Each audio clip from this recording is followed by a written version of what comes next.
Hello, everybody. Welcome to another interview, and today we have with us Joe Osorio from West Virginia. How you doing there, Joe?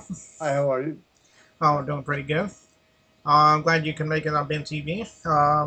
First of all, I want to ask you a little bit about your background. How did you get started in the music business? I mean, is it just something like listening to music when you were a kid, did it have something to do with your parents, or? Well, when I was a kid, they used to have radio shows like radio dramas and stuff, and my grandma used to watch this stuff every day. And so at a certain Mhm. time every night on the radio, she would call me, and I was like 8 years old, and I would sit there and watch these radio soap operas. One day, she said, "There's something special I want you to watch after the show." So I'm like, "Sure, Grandma." So I was raised by her, by the way. So it was an amateur show. This guy came on and sang, and it was my dad. And it was a whole new rush for me. Like, I had heard music on the radio before. It was never really particularly like, it wasn't nothing special. When I heard my dad, it did something to me. It just like freaked me out. And I started going interested in guitar.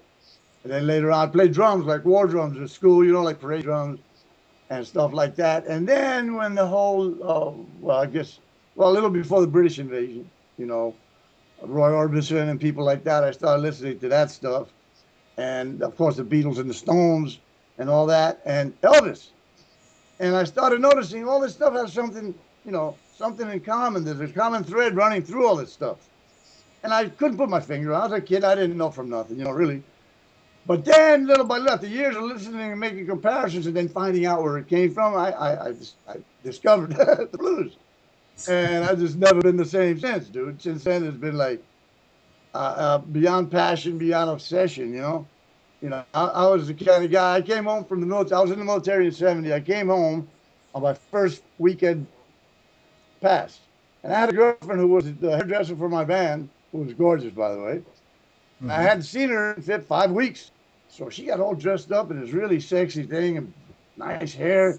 And when I came home, she took off her high heel shoes and jumped in the bed. But my Mhm. mom had my '58 Stratocaster plugged into my amp sitting in the corner, and I was like, and yeah, not gonna believe it, but I reached over and grabbed the guitar. It took about an hour before I came to and realized that the girl had left. But that's how obsessed I was with playing, and that's what I've been doing since. Playing in garage basement bands, bar bands and that. I see. Well, how many albums do you have out now? Right now, there's two. There's one called New York on CD Baby, and there's one called Devil's Music Part One on Amazon. Okay. And I play. Well, I guess you people out there will have to download that music and get some of his music so it can continue on, right? Sure, sure, sure, sure. Yeah. But I plan on putting two more things out between now and Christmas because I want to get married, man. So and that takes money. Right. So What are your influences as far as music? I mean, I know there's a lot of blues musicians out there, famous ones, and I figure maybe some of them influenced you. well, there's like of course Hendrix, the Clapton, Right. and the more modern guys, Joe Satriani, and on the older guys, people like Chet Atkins, or I mean, I've been influenced by so many people. I mean that it does not even evident and when you hear me playing, you won't think that this guy listened to Chet Atkins or Right. being from New York, sometimes I'd be playing and some country licks would like seep out. And the people I was playing would be like, where the hell did that come from? And I'd be like, I don't know. It's just like you feel like you're an antenna and you're picking up these things and they're just going through you. And one morning I woke up and I was playing like Dickie Betts, man. Everybody looked at me and I said, I have no idea where the hell that came from. Mm, But I love it. It's just like it's all good. mm. But yeah, there's been a lot. The Beatles, of course, and man, everybody. Right. There's a particular cat that influenced me. I met him when I was about 13, 14 years old. A guy named Randy California. Mm-hmm. He used to play for a band called Spirit, and I met him in New York at Manny's. And at the time, he was playing with Hendrix in a band called Jimmy James and Blue Flames Mm-hmm. at the Cafe Wap. This is where Hendrix was discovered. And I met him then, and he was like such a cool cat, man. He was so knowledgeable and so sweet, man. He was just like the sweetest person, a regular guy. He wasn't a rock star at all.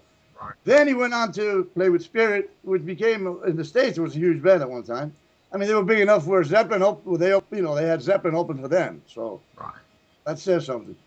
And over the years, I went to his shows, and every time he was always treating me special. Always. Last time I saw him in person was at a place called the Country Club in Reseda, and I was there I was already married, but I was there with some ex-bandmates of mine and their managers, and we had a table, and it was Savoy Brown opening for Spirit. Mm-hmm. And as I was walking to go get a drink, Randy California came up, and Joey, and I said, hey, he had a concert in '76 in New York City that I ruined because I was howling and yelling, hey, dude. I didn't know it was being recorded for radio. Following Tuesday, they played it over the radio, and man, all you could hear was me. So this night, I tell him, listen, man, I'm sorry about, the '76 guy. He's like, man, forget about it. I said, where are you sitting? I said, I'm sitting over there. So he says, look, I'm busy, but I'll come by, all right? I promise you. Before I go on, I'll come by. So I go back to my table. I'm sitting with like 2 managers, the 4 band members and their wives, and a big table full of people. All of us incurable Spirit fans. Right. We sneaked through the back door at the Fillmore East to see them, and we were to us, Spirit was bigger than anybody. Mm-hmm. So after a little while, who comes walking up with a tray and 2 bottles of wine, Randy California. He goes, hey, Joey. I said, hey, man, come on and sit down. And all the people in that table, their mouths were like this. They were like, you know him? And I'm like, oh, yeah, we go back. I didn't really know him like that, But it was a cool thing. And to me, his dying is one of the biggest losses. To me, him and Hendrix were like the biggest. When Hendrix died, it affected me so deeply, I went AWOL. I was in the Army, and I ran off. I was gone for like 2 weeks before I could get my head back together and go back and do my military thing, Right.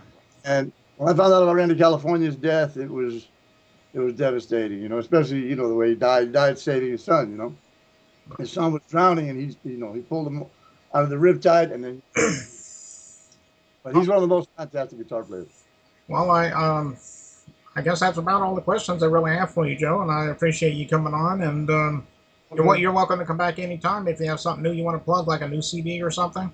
Yeah, I'm gonna have a new one out pretty soon, so I'll let you know for sure. Yeah, well, we appreciate that, Joe, and we'll talk to you soon. All right, All man. right, bye-bye.